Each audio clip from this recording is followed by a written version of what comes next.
Hi, welcome to Ketobiography. I'm your host, Robyn Dobbins. If you've ever felt frustrated by chronic health problems and never-ending diet advice, you're going to love hearing from our next guest. She's been through it all: skin issues since childhood, stomach pain that just wouldn't quit, migraines, joint pain, and even recovery from a traumatic accident. She tried every remedy, switched up her diet countless times, and spent years just searching for something that worked. It wasn't until a routine lab test pointed her toward a whole new way of eating that everything changed. Not just her health, but her whole outlook on life. These days, she shares her favorite recipes and clever kitchen tricks with her followers as Friendly Neighborhood Carnivore on Instagram and YouTube, and as Carnivore Friend on X. Please welcome Holly Smith to Ketobiography. Hello, Holly. Welcome. Hi, Robyn. Thanks for having me. Of course, I'm very excited to get to talk to you because you're a new face for me. So I love meeting new people and hearing all about their stories and what they're doing. So what I do here is I just turn it over because I want you to share your story your way. So I'm going to go ahead and cut out. I'm gonna go get a snack. You just talk. I'll be back in a little bit. So Okay, no, you go enjoy your snack. I'll take it from here. We're good. okay, yeah, you got it. You got it. So, but I mean, I love hearing stories, and that's why we do this. So, take it away. Okay, sure thing. So my story goes way back to childhood, really. I mean, I think most of us kind of start off with issues back in childhood. But I will say, as I tell this story, keep in mind, I didn't know I was having health issues until way down the line when I was told to change something and I started making changes for that I actually started realizing these are serious issues that I've been dealing with. And there have been a lot more than there's a few that are going to stick out, but there have been some that I've collected along the years that I didn't know were health issues. I thought they were totally normal.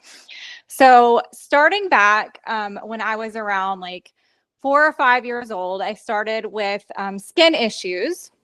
I started having this really flaky patch underneath my nose. It kind of cracked and bled and it was horrible. And we're talking like kindergarten years. So when you're supposed to be like young and free and like not caring what anyone thinks and like you're very innocent to the world and you haven't quite latched on to people judge you by how you look yet, I was still very much like, yay, I'm a happy little kid. And then I remember the first time somebody noticed, and I remember being at school, I think I was in the cafeteria, and someone going, oh my gosh, look at her face. And just like, oh my gosh, what's wrong with me? What's wrong with my face? And like, to this day, I can remember like all those years back, like that's my first memory of it. And so I think, at that age, it was presenting on my face, and my mom did take me to a dermatologist. And I remember we had some kind of treatment that I was putting on it in the morning before I would go to school, and it would clear up. And I honestly don't remember how long that lasted. I just remember it was like kindergarten. So I don't know if it was that full year or if it was just a couple of months out of it. But whatever treatment I was given, it cleared up what was on my face underneath my nose. But I still had these issues where it would crack behind my ear and it would bleed. And it would almost look like my ear had a seam to it. Like you could just pull my ear right off my head. It was horrible. So when it would get really bad, it would crack all the way up and around it. And it was really painful. And so that I've dealt with for years and years and years. And usually it would be like a steroid cream or some kind of something to put on it. And I remember being a kid and it hurt so bad putting those creams on it. You just like, I mean, the tears come to your eyes and you just want to scream and run away. And even my dad, he's always had skin issues too. And I remember one day where he decided to use my cream that I was supposed to use on his. And he was like, oh my God, that hurts so bad. And I thought, yes, okay, so it's not in my head. Like it's really that painful. It's horrible. So, just having those moments of being validated, like, yeah, okay, it's not just me. Like there's issues and it hurts, but through the years, I always was having these creams and things to put on it. And then around age, probably around like 8 or 9, is when I started having more dry skin issues, and it was with my scalp. And so I would get these flaky bumps and like almost scales on my scalp underneath my hair.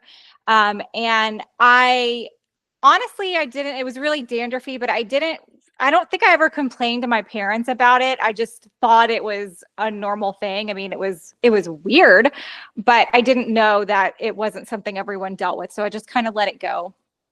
And that kind of brings up the very young childhood issues that I had as far as like my health issues went. But around age 10, 11, getting closer to like the preteen age, I was starting to get these stomach aches. And the stomach aches were, um, you know, everyone always gets stomach aches throughout their life. So you don't really notice like if it's a serious issue or not. You just think, okay, I have a tummy ache and we're just going to move on. So I was getting these tummy aches, and they progressively got worse as I got older. And so as a young teen, like 13, 14, I was getting more frequent stomach aches. I remember being in school and just having like really serious pains, just kind of sitting there and trying to like stay quiet about it, because what can you do? It's, you deal with it, and it just is what it is. And so I never really thought much about it, except for it sucks. It hurts and it sucks, but it is what it is.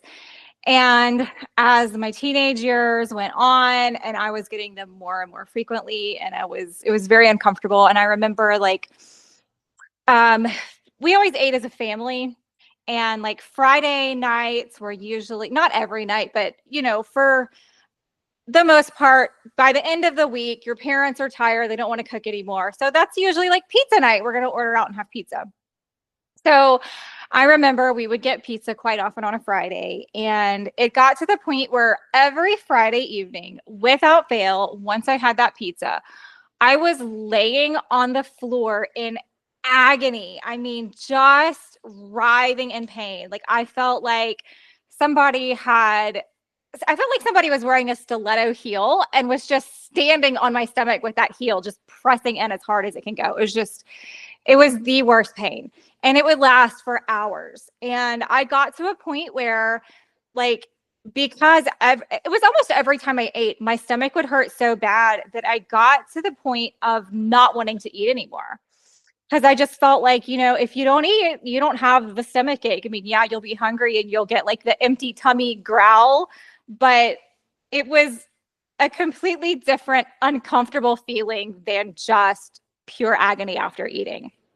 So, and of course, being a teenager with, body image issues and all that. I've always been a small girl and had a small frame and everything, but being a teenager, you're trying to be skinny and all the things. And so when you stop eating because it hurts, and then you start losing weight and you're like, hey, I look pretty good not eating. So it kind of segued into some disordered eating there with that too. So that was its own fun dilemma to deal with.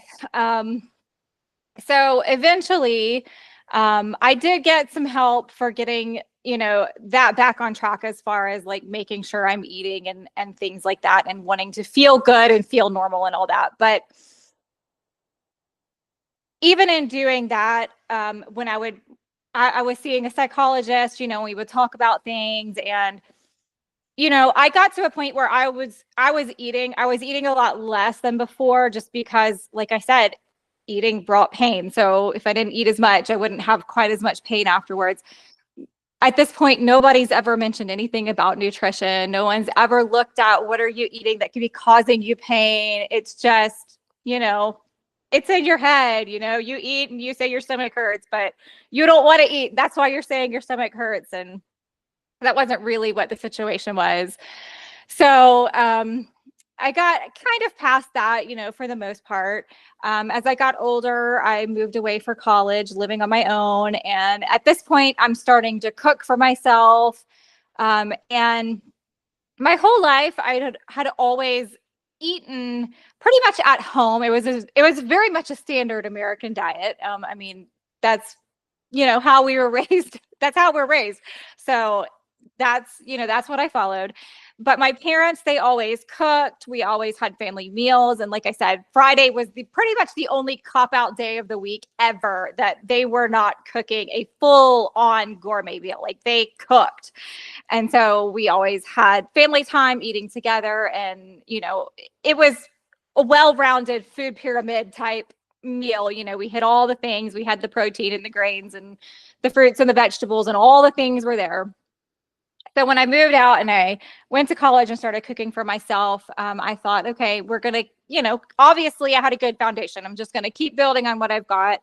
And I was cooking all the things. Now, at this point, I'm looking for simplistic. So there's more processed foods than there were before, but I was still cooking things, like I wasn't getting ready-made meats and things like that. I would still get like raw chicken and I would cook the chicken breast, and all that, but I would have, like canned vegetables, which were not horrible. And then like crescent rolls. So those are like highly processed breads that you just throw in the oven, things like that to make it easy. But I always had a lot of rice or pastas or like, rice-a-roni and things like that were just easy to throw together. So I had stuff like that. And as the years going on, that first year away from home and cooking for myself, it was kind of eye-opening with how much stomach distress I was having, like how much digestive problems I was having.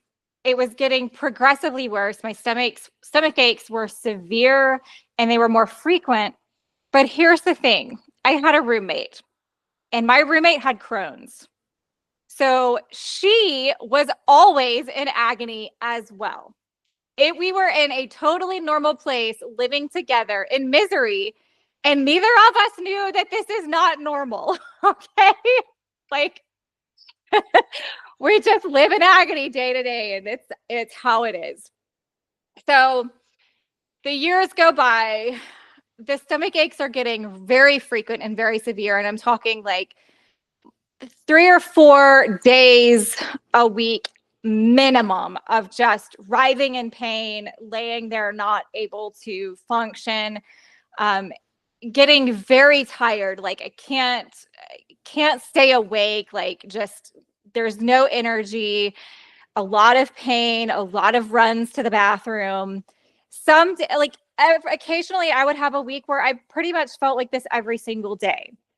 I remember being in school, and probably the days where I was at school might have been like the least painful days, because usually I would just drink some coffee and run out the door and I wouldn't really have anything on my stomach. And then I would pack my lunch. So lunchtime would come. Now, the school that I went to was a year-round program. And so I would have one class for the whole day, but it would be like a 5 or 6 hour block for that one class.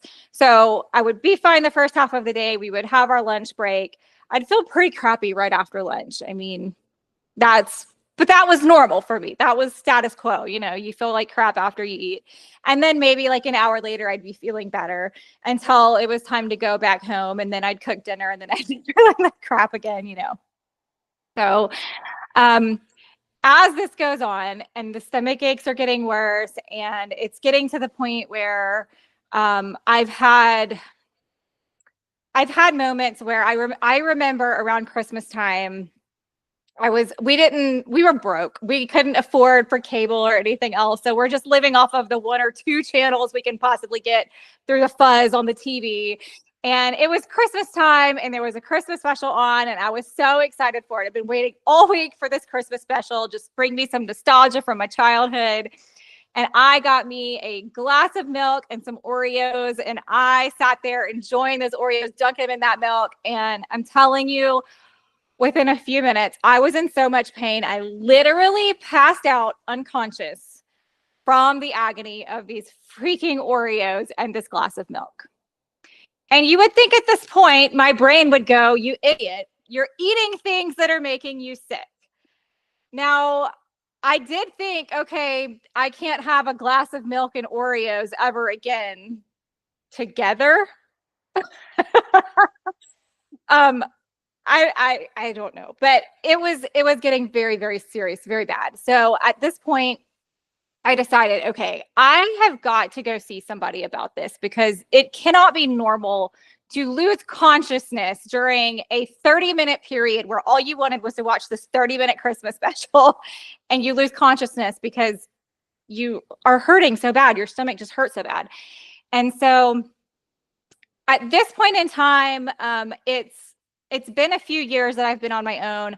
I'm engaged, I'm planning a wedding and all these things. So when I go to a doctor, and I think I went to like a gastroenterologist or something like that. So when I went to a doctor and I said, hey, I'm having these issues. I'm having a lot of pain. I don't know what to do.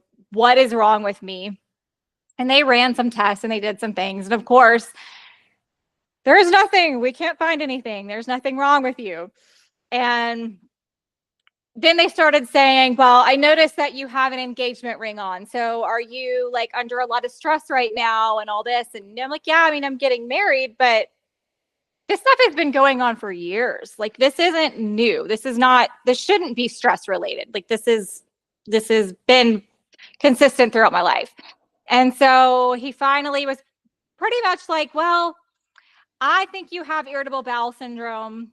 So I'm going to give you this list of foods that you can look at. And those are things that you want to try to eliminate. So it was never a conversation of eliminate all of these things out of your diet and see if it helps and then bring things back. It was literally, if you eat things on this list, see if it makes you feel bad. And if it makes you feel bad, like just cross it off the list and don't eat it.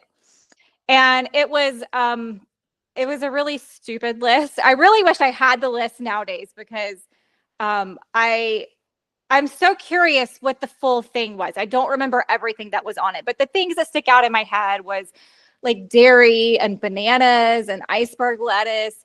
It was never any processed food. It was never any kind of oil. It was never the things that I have come to know now cause me harm.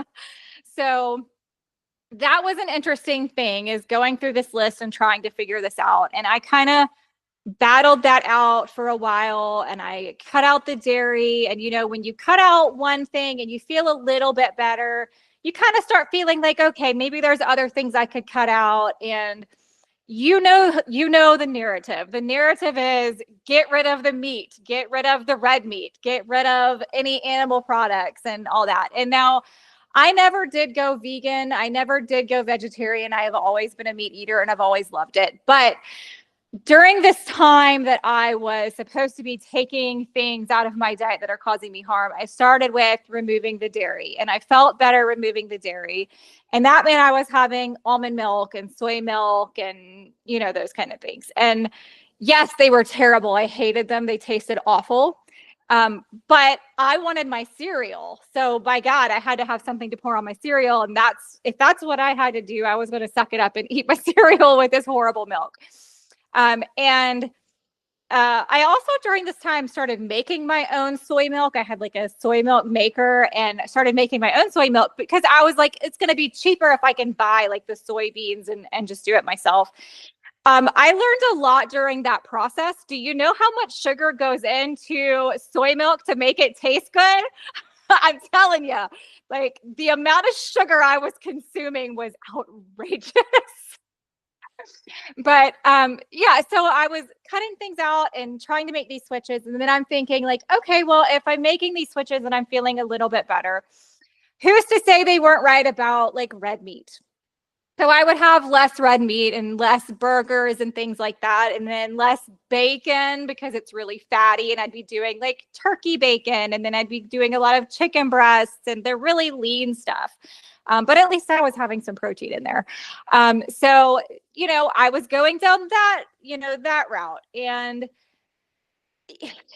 things didn't really get much better. I mean, I was having some success, but it wasn't the best. And as years went on, I had gotten married and I'd been done with school and all that, and I'm still having issues. And I had been taking lactate pills or using lactase drops in my milk because I liked dairy. I liked having it in. So I was trying to bring it back as best I could. And so I would use stuff like that. And I would still have some issues, but it was better than it was. And it tasted way better than the soy milk and the almond milk and all that. So I was like, we'll deal with it. And at some point, I had read something about gluten being an issue for a lot of people with their gut and with digestion and all of this. And I thought, okay, let's figure out what gluten is. Let's figure out where it is in the diet. Maybe this is something that gives me an issue. And so I learned that it was, the protein in wheat, and I had to take that out and everything. And this was the time that gluten-free was becoming more popular. Like, people were understanding it a little bit more, but there were not gluten-free products everywhere. You couldn't just go somewhere and get, gluten-free cookies or anything like that. So I was like, okay, this is going to be a big change, but we're going to see how this goes. And so I, switched over. I was still having all of the grains because, like I said, I was raised on that food pyramid. And the base of that pyramid is grains. And, I thought, if I'm not having gluten, which they really beat into your brain that wheat is the bottom of that pyramid, not grains, but wheat, So I'm thinking, like, okay, I'll take out the wheat, but I have to have all the other grains to make up for it because, man, we got to have all those. We've got to have that base pyramid. Otherwise it wouldn't be there like that. And so I'm having, oats, and I'm having rice, and I'm having millet. And I mean, literally, if it's a grain that's gluten-free, I'm going to seek it out and I'm going to figure out how to turn it into a baked good or some kind of, whatever it was, I was going to be using it. And it helped. I will say it helped tremendously for the time compared to what I was going through up to that point. Like, I felt a lot better. I still had IBS flare-ups, but they were way, way fewer than what I was having before. And it was tolerable. It was at a point where it was tolerable. I wasn't just writhing in agony all the time, but it was, I would still have those moments. So about a year into being gluten-free, I get pregnant for the first time. And I have this moment where I'm like, oh my God, I can't be gluten-free because that food pyramid, they're like, you got to have the wheat, you got to have the wheat. And so I was scared to be pregnant without the gluten in my diet because I was really brainwashed about that wheat, I was really under the assumption that that was so important. So I brought the gluten back into my diet while I was pregnant. And it wasn't great, but I felt mentally good knowing that it was something I was supposed to be doing to have a healthy baby and all that. So I thought, if it made me feel worse, as long as the baby is going to be healthy. But I mean, looking back at it now, I'm like, why would it make me feel worse and be better for the baby? It doesn't make any sense. But, you don't question things in the moment. You just go with what you assumed. I was still very naive and assumed the world knew what was best for me. Okay. So I made it through that pregnancy, and I made it through breastfeeding. And then, so I guess it was about 2 years that I went before I decided to go gluten-free again. So once I was done with the breastfeeding, I was like, okay, we're going to get the wheat back out of the diet. Let's see how this goes. And I stayed gluten-free for probably about 5 or 6 years. I had even gotten pregnant again and stayed gluten-free during that time because I thought, I've been gluten-free for this many years. It can't be that bad. So, we'll just keep it out. And like I said, I was better. So I thought I was in good health. I thought that was the answer. Now, during these years that I've been gluten-free, like I said, there weren't a lot of products. So I did a lot of cooking and baking for myself. And this was during the time of Pinterest. Everyone had to be on Pinterest getting recipes and all this. And I started seeing these recipes for keto when I would look for recipes for gluten-free because keto is gluten-free. Now, at this point in my life, I was still under the assumption that lean is good and fat is bad. And I've always been taught that artificial sweeteners are not good. Like, do not include them whatsoever in your diet. They are horrible. They're going to be the death of you. So that's never been a thing that I've, dealt with. So during these years that I'm looking for recipes and I'm finding keto recipes, nowhere has anybody ever explained this is what keto is. It's short for ketogenic or ketosis. And if you eat this way, this is what's going to happen. You would think in the time of Pinterest and everyone using their blog for these recipes, they would be saying, because you got to read a whole blog before you get to the recipe. You'd think they'd be saying, hey, this is what it is. Let me ease you into this so you're not in shock when you see the recipe. I didn't know what it was. So I'd get to the recipe and it was super high fat. And I'm like, oh, I can't have that. What is this? And then I'd see these weird sweeteners and I'm like, I can't have artificial sweeteners. That's a no-no. So without ever diving deep into any of this, I would see the recipe, I would get excited, and then I would immediately shut down and be like, I can't have this. This is high fat and it's got sweeteners in it that I don't know what they are. Never heard of these things, but obviously I can't have them. And I just would ignore it and I would move on from there. And it's not until I hit my 30s. Now, I will say, before I tell you, when I get to my 30s, I decided it's time for some blood work. Okay. So I finally go to a doctor for this. Now, leading up to this path, I've kind of skipped a few things that have happened throughout my life. So back when I was 18 or 19, I was in a traumatic accident. And in that accident, I got hit by a car as a pedestrian. And I had really severe hip pain ever since then. They couldn't tell if it was broken. They couldn't get an angle to see during any of the scans or anything. I was able to walk on it, though it was excruciating. But after a couple of days of just sucking it up and getting past it, I was okay. But ever since then, I have had hip pain always. So you've got the digestive issues, I've got the skin issues, I've got the hip pain, and I've had other, issues leading up to turning 30 where I'm getting allergies. Now, allergies are normal. Everybody gets allergies, especially during the change of the season. When my husband and I moved to where we are now, there's a lot more country out here and a lot more farming than where we were before. So that first year that we moved out here, I had never been hit with allergies the way I had that year. I mean, I was just, oh my God, I was miserable. And from that point on, every change of the season, I was having these horrible allergies that would not clear up until it progressed into a sinus infection that would not clear up until I had to go to a doctor and I would get a sinus cocktail shot, which would still not clear it up. And then I would put on a steroid pack and finally we would get past it. So that was about at least 3 times a year, possibly 4 times a year if I was lucky, because every change of the season we had, the new allergens in the air and it would hit me all over again. So this was occurring every year, at least 3 times a year. I was dealing with this and being on the steroids and all that. And as I'm getting older, it's leading up to being 30. Everyone always tells you, if you're going to lose weight, do it before you're 30, because once you're 30, it's never coming off. And during these years of being gluten-free, I was having all these other grains, and I never knew. I will tell you, I didn't know what carbs were, and I didn't know what a glycemic index was, and I didn't know that any of these things had any effect on our blood sugar. I didn't know what blood sugar was. I didn't know any of that.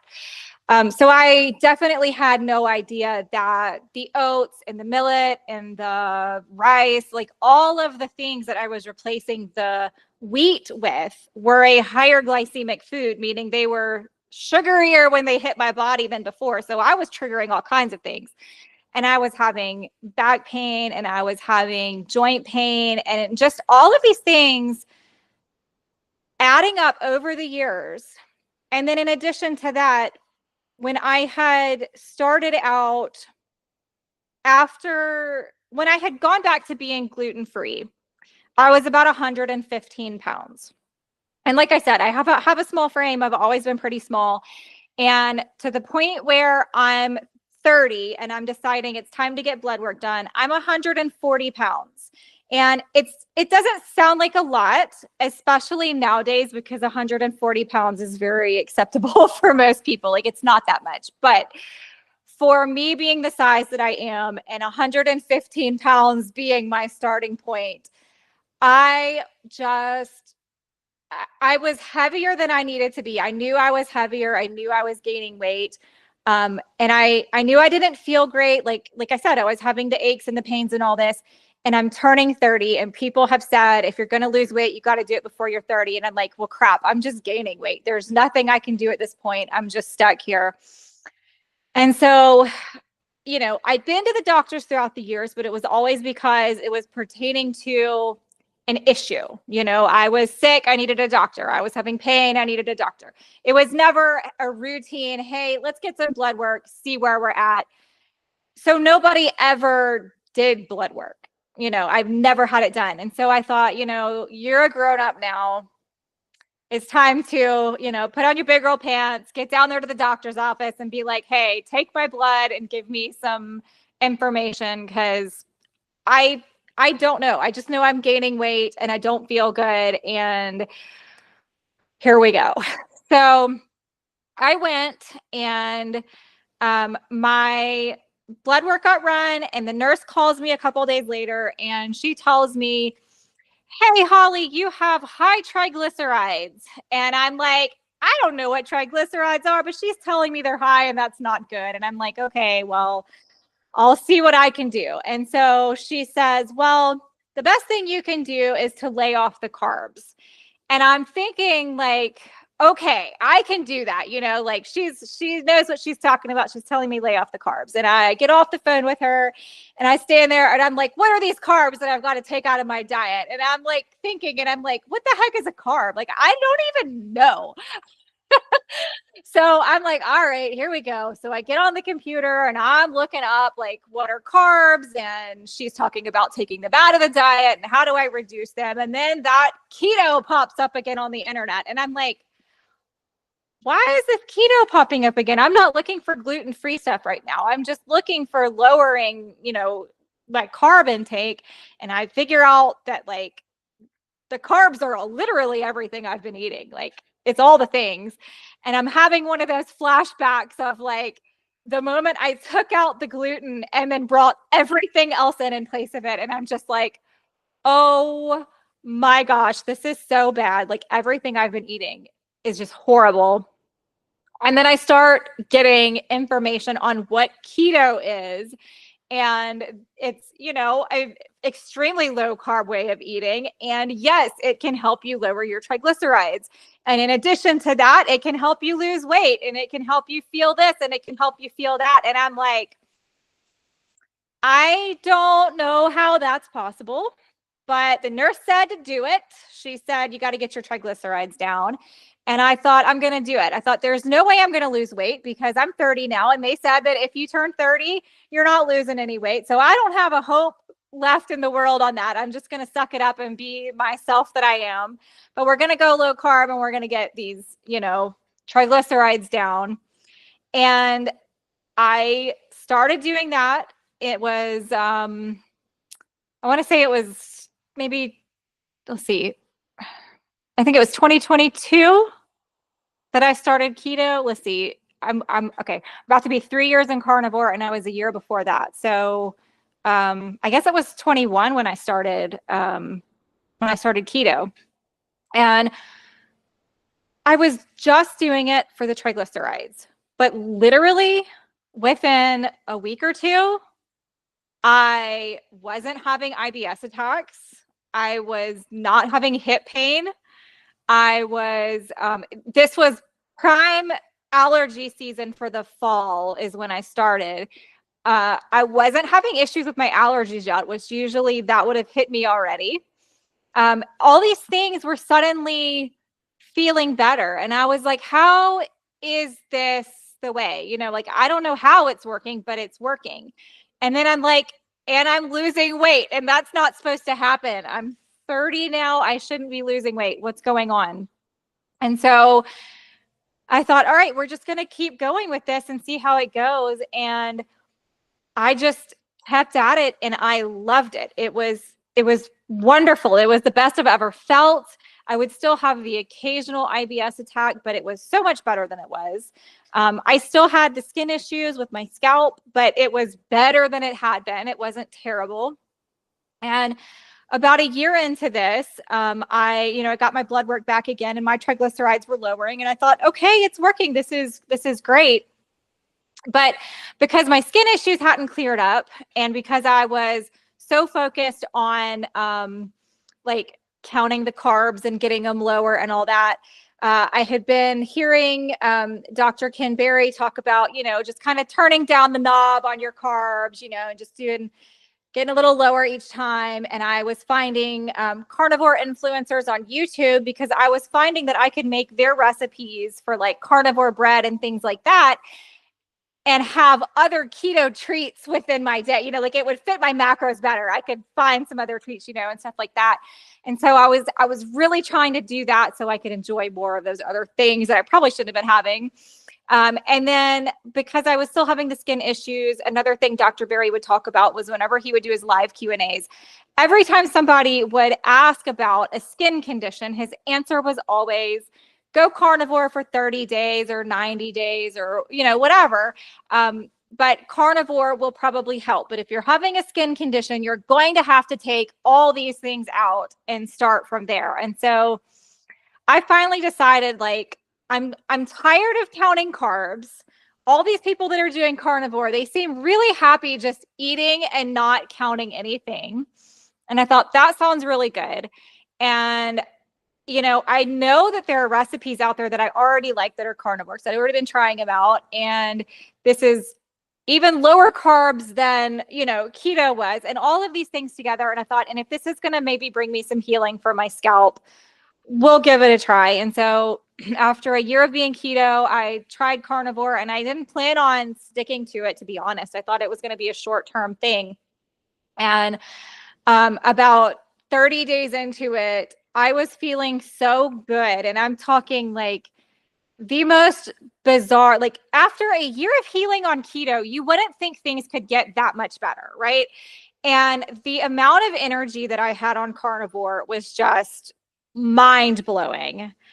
But then I would notice whenever I would eat, I would have like a euphoric feeling after eating all of that meat. And it was so bizarre, and I couldn't understand where it was coming from. But I mean, it was literally like I did drugs. I mean, the world just looked different and felt different, and things were just in a whole different way than they had been before. And I'm like, I don't know what's going on, but this feels really good. Like, it feels really good.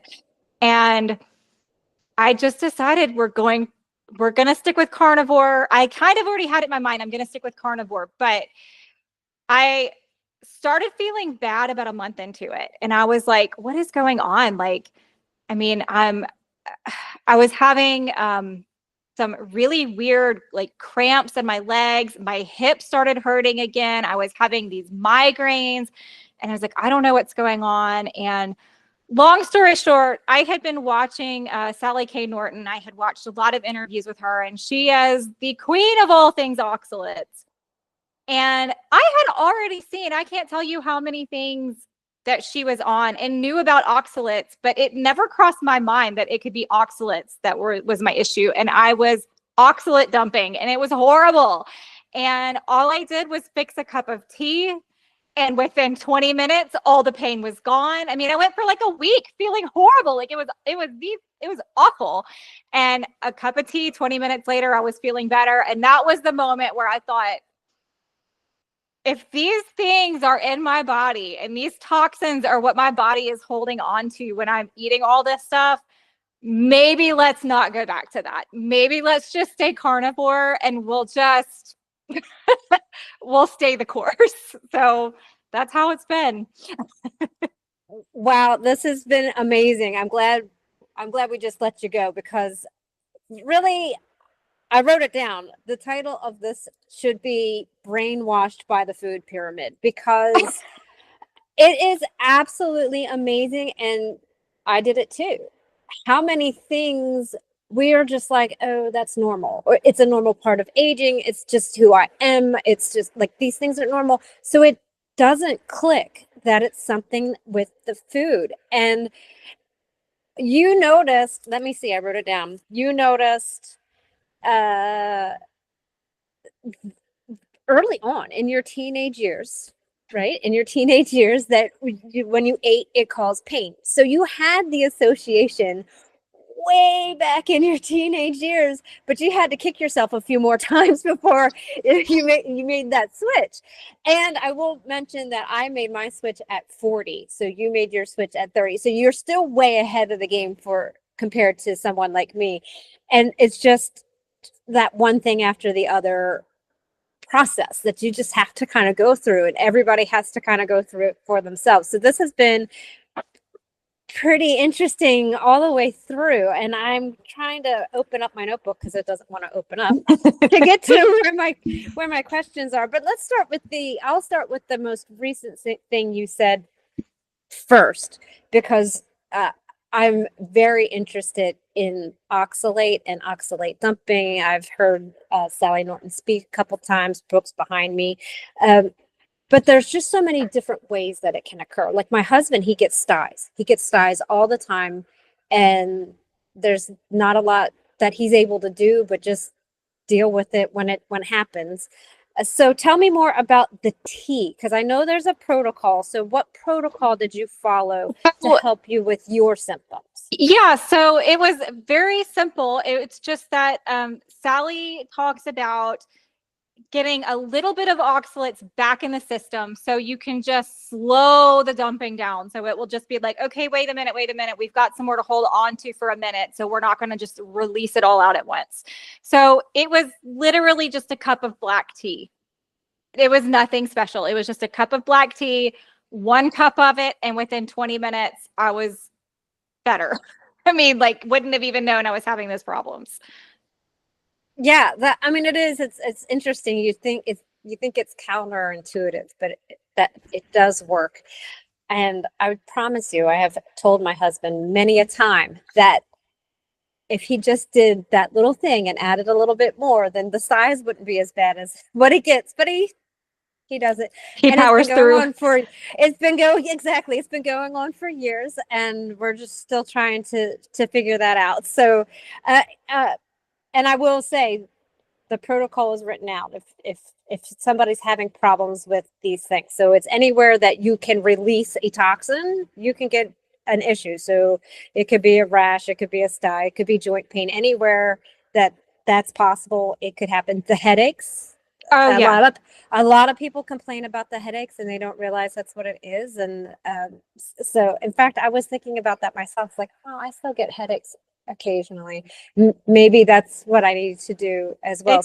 Yeah, it could be. Yeah. I know that when I've been through it twice with the oxalate dumping, and the first time, it wasn't until I really started thinking about the hip pain that made me realize what it was, because Sally had talked about if you've had an issue on your body where you've had like a traumatic injury or anything like that, it will usually flare up in pain during that time. And that's when I realized what it was. And so, and I was getting really bad migraines that week, like really bad migraines, really bad leg cramps and all that. But I wasn't having any issues with my skin. A lot of people have skin issues and all that. But the second time I started oxalate dumping, I had a rash from my head to my toes. It didn't itch or anything, but it was not pretty. But I was having the other pain start up again that were with it. And I thought, okay, it must be again. And I did the tea again and it knocked it out. And so anytime where I see like a little bit of a rash coming up or something, something like that, that's making me think, oh, let's nip this in the bud.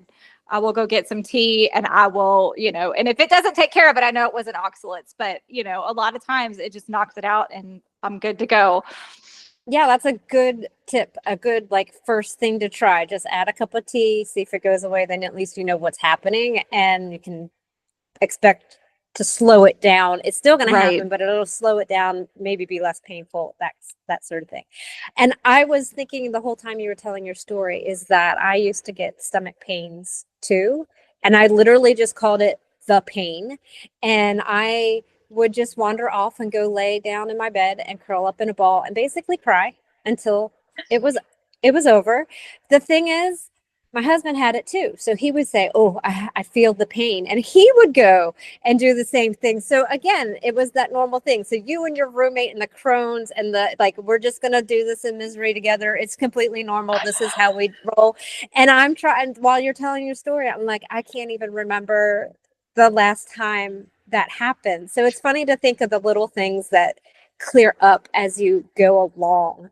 Uh, so you just reminded me of that. And I wanted to call it out, the pain. It is no fun. Oh, actually, I did go to the doctor one time about it, and the doctor was like, "You have endometriosis." Like, confirmed that's what it is. We're going to do surgery and make sure that, you're all cleaned up. So I had a laparoscopic surgery and there was nothing wrong at Oh all. my gosh. Yeah. So just this whole thing where you said it also, I trust that everybody that's in those positions, the people in the government who are writing down the rules and the doctors, and we trust that it's going to help us, that we should believe what they're saying, all of this stuff. And then one thing turns it around, and that is you taking care of yourself, you taking that step and taking care of yourself. And it's like, oh my gosh, what else don't I believe now? Like, I it's just know a huge rabbit hole.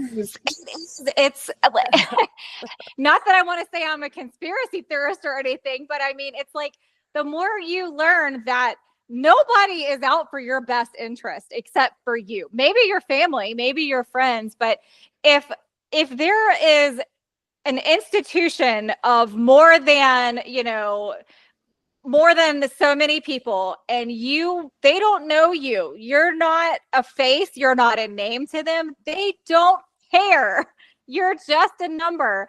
Stop trusting that they're taking care of you. They don't know you. Take care of yourself. Because I mean, I still remember that eye-opening aha moment where I just went, oh my God, all those years of trust. Like, why would I have trusted like that? Why? I just felt so stupid. But now I advocate for my own health and I feel a whole lot better for it. Yeah, that's probably the biggest hurdle. That and the no fat thing. Just that hurdle where, okay, I'm gonna have to do this myself. Nobody's gonna come save me. This is up to me to do. And then all of a sudden you have to empower you're feeling awful. And then you have to find the energy to empower yourself to learn what you need to do and take it into your own hands. That's I think what unites us in this community is that we all had this low place and had to do the research and come up with a lot of it on our own. I mean, there's this stuff out there, but a lot of us started out before that was even available. So yeah. I mean, who else would do this except out of desperation? Nobody is going to remove all of these things except for meat, except for fat, except for protein. Like, nobody's going to remove everything. Like, you're brought up on all this stuff. That's a wonderful place to be. Nobody is ever going to give that up without coming from a place of desperation and being like, I can't function anymore. I have to give it up. yeah, that you're absolutely right. Desperate times call for desperate measures, and changing everything you eat just to find out if it will fix one little thing is a pretty big grasp to, I'm grasping at straws here, trying to figure out how to change my life. Because the alternative to that is just accepting that all of this is normal and I'm going to sit here and be in pain, and it's unpredictable, but it is predictable, but it's unpredictable, like all of those things, and it just isn't an option. It for most of us, for those of us who have found it, we will understand that it's no longer an option. And then it makes us like, we're supposed to be feeling all great, and then, like you said, you'll get a headache or some hip pain. It's like, wait a minute, I'm supposed to be feeling amazing. What's wrong? At least you know that you can go look for something else and get the answers, because the other way is I'm going to go to the doctor and they're going to give me a pill. There's really like no in between there. It's either you're going to figure it out on your own or you're getting a pill and surgeries and all that kind of stuff. So I'm going to switch our topic. I have like a bunch of things. We're actually running low on time, but that's cool because you told an amazing story. I am very big into advocacy. So I always like to ask these kinds of questions because I don't think people understand really the impact that they can have in the small things that they do. For example, I host this podcast to get the story out there. So you are doing your own advocacy in your own way with your channels. So can you tell me more about what you're doing? Sure. So mine started with just when I switched over to carnivore, to eating this way, I thought, I'm going to post on social media what I eat every day. And really, it was to hold myself accountable. This is a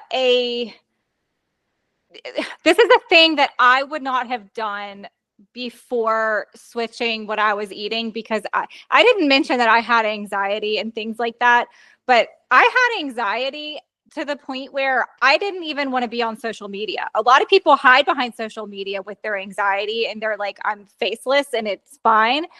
I didn't Facebook. I didn't do Twitter. I didn't do Instagram. I didn't do any of it. I didn't want any part of it. And I thought, we're going to get out of our comfort zone and we're going to do this and we're going to post what we're eating every day. And this will be a way to keep yourself accountable. And I was scared to death. I was like, you're just posting pictures of food, but people aren't going to be nice. It's going to be horrible. And that's not what it was at all. Everyone was very receptive and people were great. And I got really comfortable in being able to talk to people online. And I really enjoyed that. And so in me sharing what I eat every day, people can see, a lot of people that aren't carnivore yet, they think, okay, you're just eating hamburgers every day or you're just eating steak every day or whatever. But I have a pretty diverse way of eating, even though it is carnivore. So I like that I can share what I'm eating because I get a lot of people asking questions about it.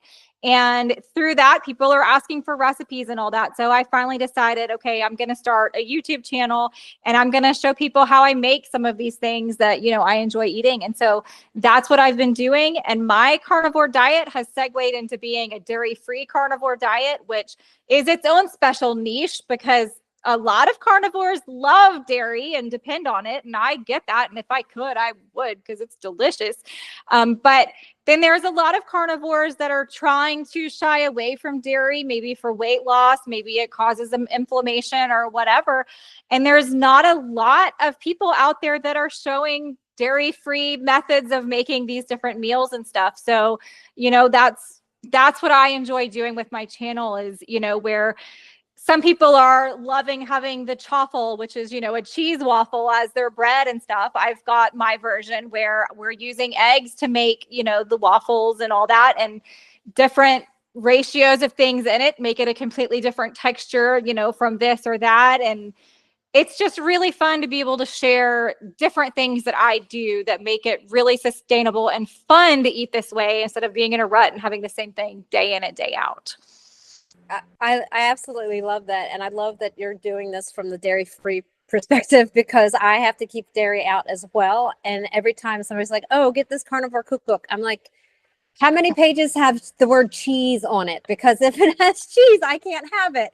And it's like every page has the word cheese on it. I'm like, okay, well, then that's kind of out. So I do stick to basically the same things all of the time. And it is nice to know that there are other options out there and that there's someone like you that exists to bring that to me because I'm not creative. I will, if a meal says to stuff something and roll it up and no, I just throw it all in. It's all going in the same place. It doesn't have to be beautiful. So I'm not very creative. I'm not the person to come up with a recipe. That's not me. So I thank you that you are doing that and putting that out there and from this dairy-free perspective as well. Because there's nothing worse. It's like, I've got this great recipe and the first thing I see is cheese. And it's like, heartbreaking and sad, and the tears come. It's like, it was hard enough to have to get rid of the dairy. Stop throwing it in my face. I know. And then like that cottage cheese trend was going around and everything was made out of cottage cheese. And I was like, you know what? I actually did like cottage cheese, but I can't eat it. Like, this is killing me. Like, you're making flatbreads and brownies and all these things. And I'm like, there's a way. There's a way without cottage cheese. I'm going to find it. So I enjoy that. I enjoy getting creative and trying to make these things in other ways without all these, cheesy, milky, creamy things. Yeah, there has to be. There just has to be a way. And I'm putting all my trust in you, even though we just said not to trust anybody else and take care of yourself. I'm putting all my trust in you. I got you, because I'm not a million people that don't know your name and your face. I'm here for you. Yeah. Okay. Well, I appreciate that. So you have this YouTube channel. I know you're putting your pictures out there, and you're having the YouTube channel. Is there going to be are you going to write a cookbook? I would like to. I actually had that in mind before I started the YouTube channel. So I probably will. I just don't know. I've been writing things down, but I don't know. That feels like a really big undertaking. So we will see, but I would like to. That's exciting. I mean, it's an option, and could be there. That's an exciting thing. And it kind of works with the anxiety piece that you talked about. Like, I had super severe anxiety, and what has been healing me of that, and I'm not going to say that's completely gone, but what's been healing me from that is this right here, being able to do these things. So every time you take that step outside of your comfort zone, you're doing a little bit more healing. And I think the energy that we create by the way we eat is giving us that momentum to step into those less comfortable areas of our life more and more frequently, because we can handle it better. So perhaps that'll be your big, like, I did it. I made this thing, and it exists, and people love it, because it is certainly a niche that other people aren't doing, because they lean so heavily on the dairy. So I think it would do very well. If you're looking for a vote of confidence, you get one from me. Okay, well, that may just be the push I needed to really like get serious on it, because I have had it in my mind, and I agree with you about like getting uncomfortable is a way you're going to grow. That is one thing that I live by. Get comfortable being uncomfortable, because the more uncomfortable you make yourself, the more growth you're going to get from it. So you might have just given me that little push that I needed, because, you're right. There aren't a lot of dairy-free cookbooks out there for carnivores. So maybe I should go ahead and jump on that.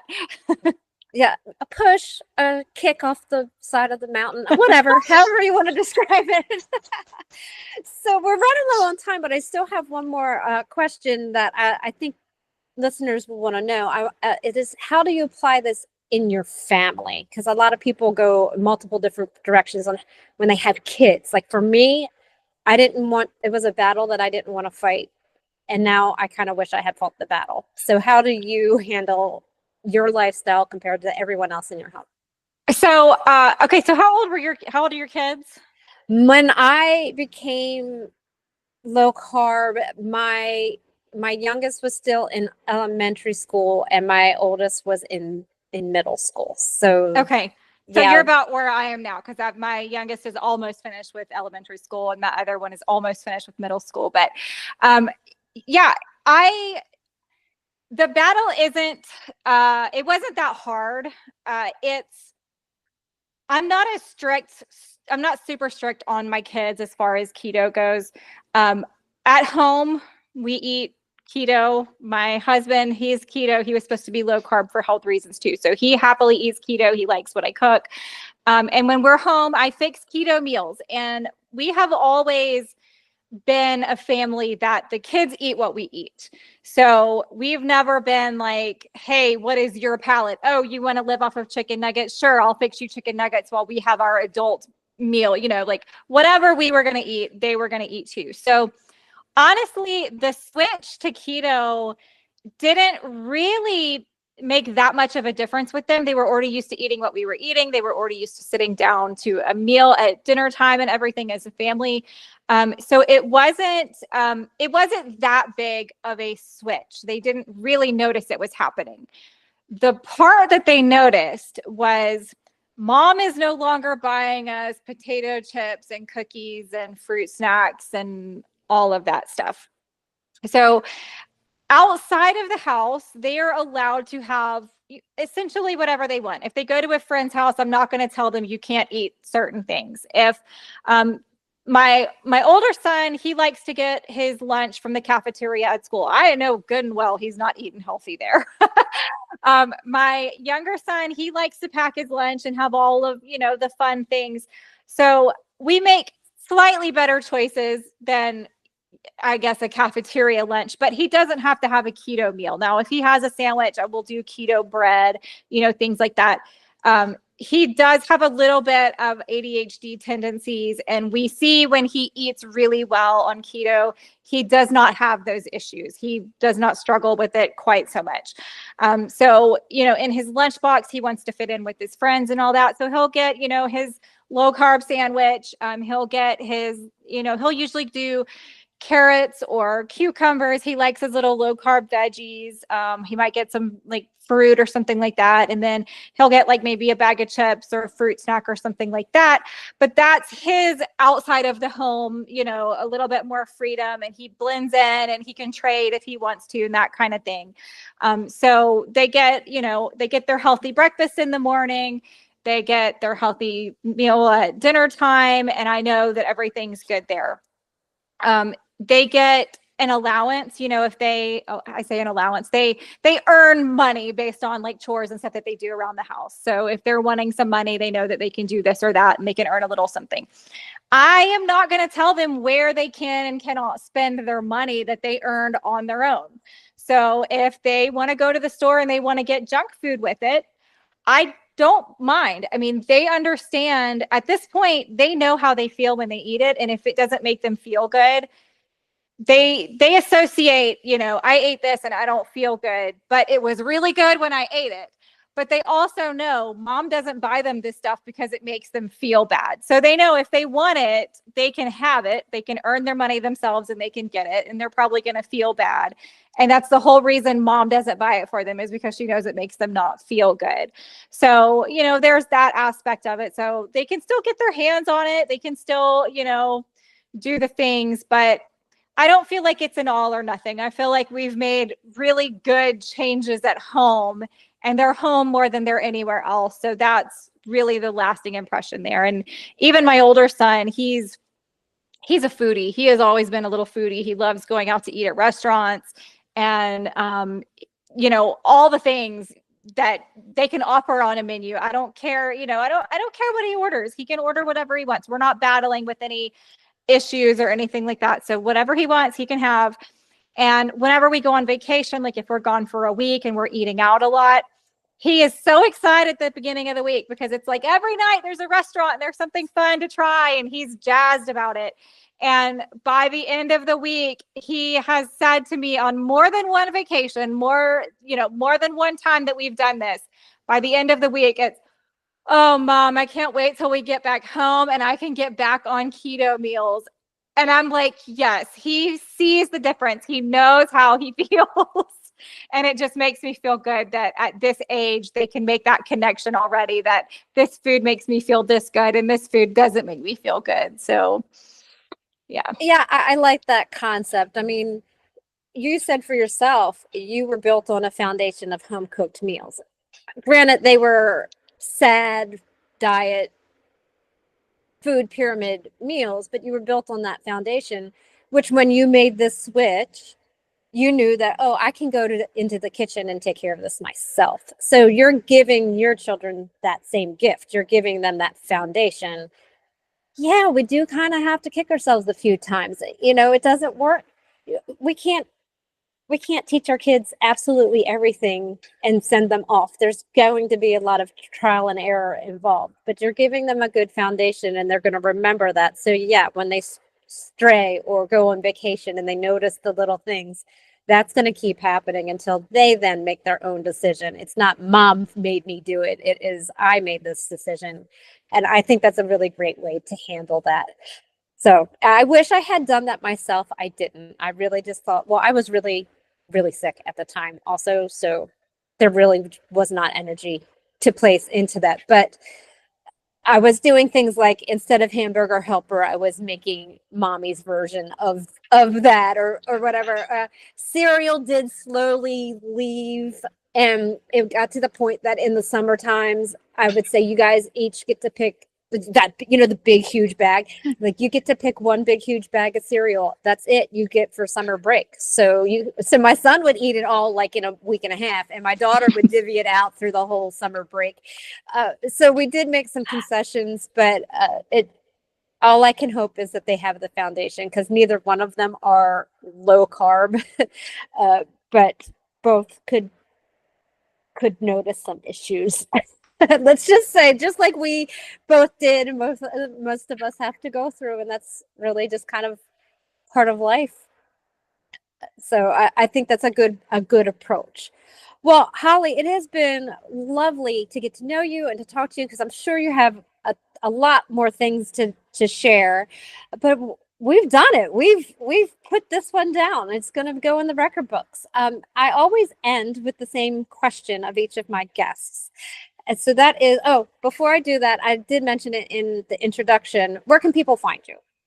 Okay, on X, I am at Carnivore Friend. On Instagram and YouTube, I am at FriendlyNeighborhoodCarnivore.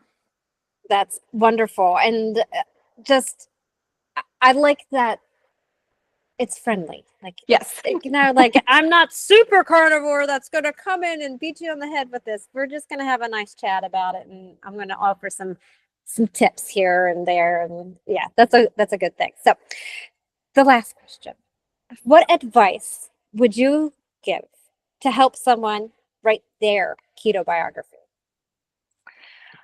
Well, first of all, like I said, don't trust anyone who doesn't know you specifically. They don't know your face. They don't know your name. Don't trust them. So you have to do your own research. You have to take care of yourself and advocate for your own health.